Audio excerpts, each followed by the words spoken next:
Hello guys! Punta naman ako sa pusang pinapakain ko. Yung binibigyan ko ng mga pagkain. Ang pagkain niya ay cat food. Tapos merong gulay na may kanin at sabaw. Masarap na masarap. Ano ba yun?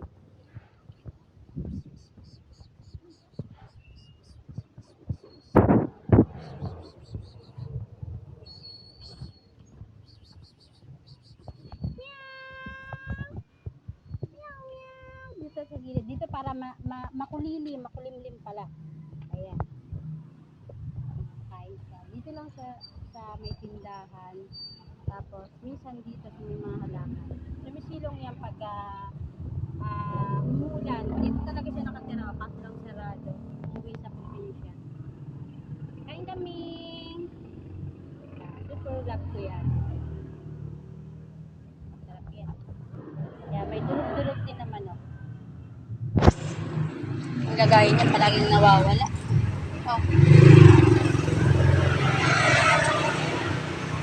Ayan siya guys. Oh, baching-baching. Diba?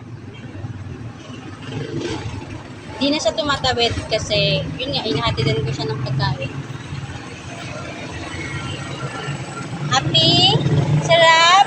O, naghihintay lang siya sa akin lagi dito. Kaya hindi na siya yung pag-alagala. Meow, meow, meow, meow, meow. Yan, kain-kain. Sige, in na tubig-tubig. Uy, nabubulunan ka na eh. Ang tubig mo, inulit. Dahan-dahan. Tapos, mamayang gabi, hatiran ko na naman siya ng pagkain. Ayun lang guys. Maraming salamat sa mga nanonood sa YouTube namin. Maraming salamat for suporta. Thank you. God bless. Diyan ka na ah.